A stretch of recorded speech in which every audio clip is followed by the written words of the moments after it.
Objetos virtuais.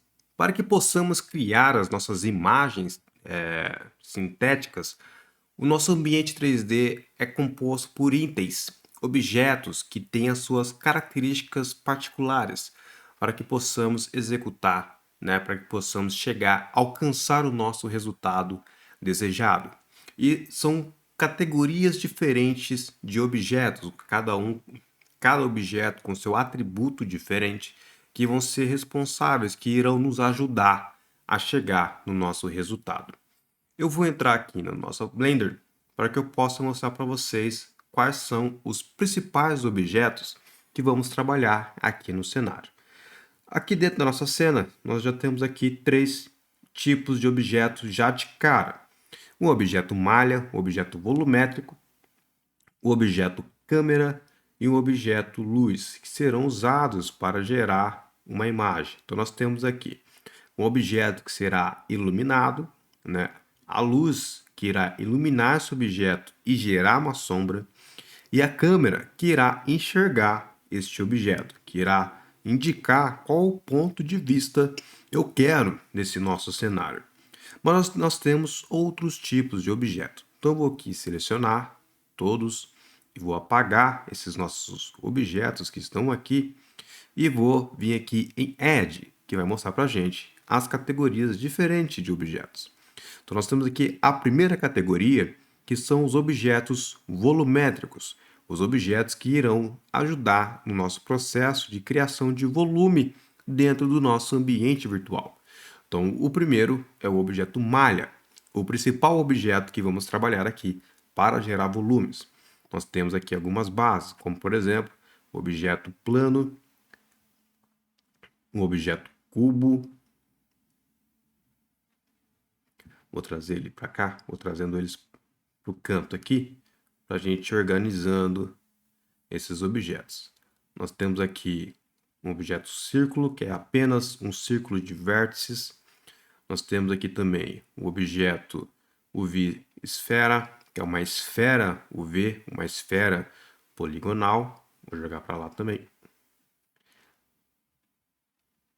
E aqui nós temos uma icoesfera, que é uma esfera, diferente dessa esfera poligonal, que ela é uma esfera com faces quadradas, essa esfera é uma esfera com faces triangulares.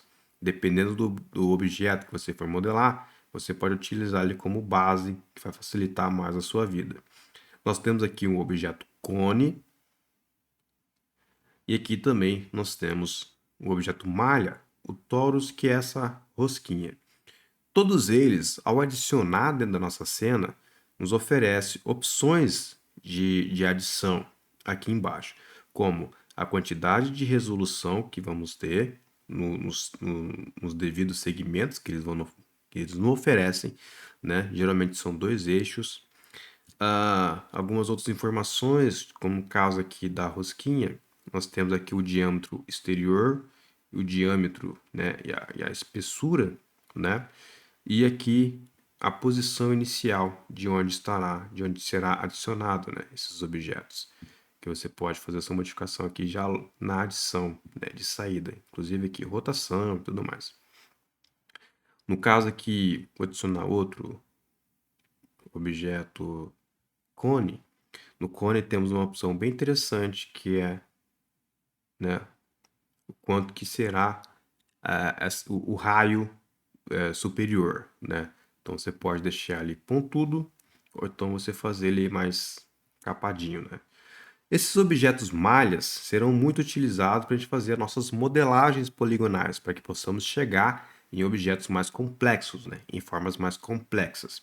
Então, ter consciência desses objetos e de como a gente pode adicionar eles facilitará a nossa vida nesse processo, porque montando aqui um grupo de objetos ficará mais fácil você conseguir um resultado. Então, esse aqui é os objetos malha, tá? Vou selecionar aqui tudo novamente e deletar na nossa cena. Outro grupo de objetos são os objetos vetoriais. Esses objetos, eles não são necessariamente volumétricos, mas são objetos que vão nos facilitar no processo de geração de outros objetos poligonais. Porque eles são diferente do objeto malha, que é composto por vértices, arestas e faces. Aqui nós temos apenas, entrando aqui no modo de edição, nós temos apenas pontos de coordenadas. E esses pontos têm essas curvas de sustentação que vai, né, ajudar a criar essa aresta. Essa aresta em si, ela não é renderizável, tá? O que vai acontecer é que depois, em outras propriedades, se viemos aqui na nossa lateral, na propriedade aqui, ó, de, de Bézier, no caso aqui do Bézier, nós podemos posteriormente gerar, aqui em Geometry, nós podemos gerar um objeto volumétrico a partir dele, que no caso é um cilíndrico. Eu posso adicionar aqui esse def, ele passa a criar um cilíndrico muito útil para quando a gente precisa criar mangueiras, tubulações, detalhes em rodapés e por aí vai. Então, são muito mais objetos de referência para modelagem do que propriamente dito objetos de modelagem. Mas eles nos dão essas opções aqui, beleza? Objetos volumétricos interessantes são esses metaballs, essas metabolas, porque a gente pode ir adicionando, ele vai meio que se fundindo, tem essa área de fundição dele. Ele já vai meio que automaticamente se fundindo, ó. Né? Se eu tiro ele dessa raio de fusão, ele fica um objeto isolado. Se eu junto, ele já fica, né, ele já passa a ter, se torna um objeto só, né? Aí você pode utilizar muito. A maioria desses objetos é para a gente chegar depois em um objeto malha, a gente poder trabalhar. Então, aqui no caso, a gente pode vir converter para malha. E aí agora nós temos aqui um objeto interessante como ponto de partida em uma modelagem. Voltando aqui para os nossos objetos.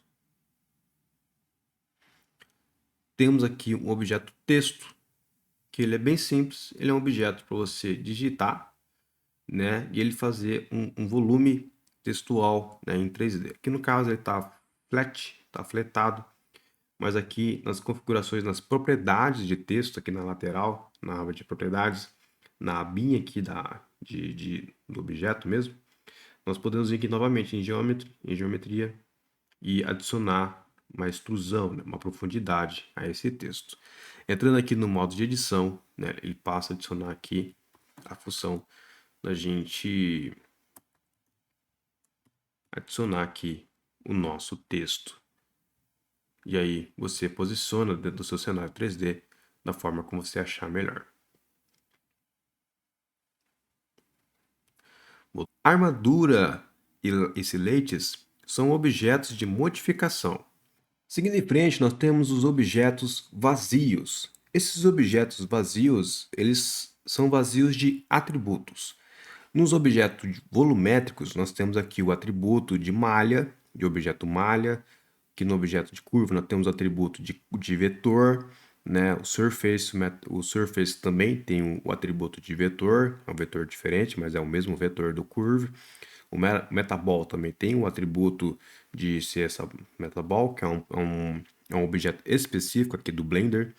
O texto tem o atributo de ser texto, os modificadores têm os seus atributos, mas o objeto empty, ele é um objeto vazio de atributo. A única objetivo dele aqui é ser usado como referência dentro do nosso ambiente virtual 3D. Ele tem aqui os seus formatos diferentes para que possamos ter, né, para ver qual que será mais útil dentro da nossa cena.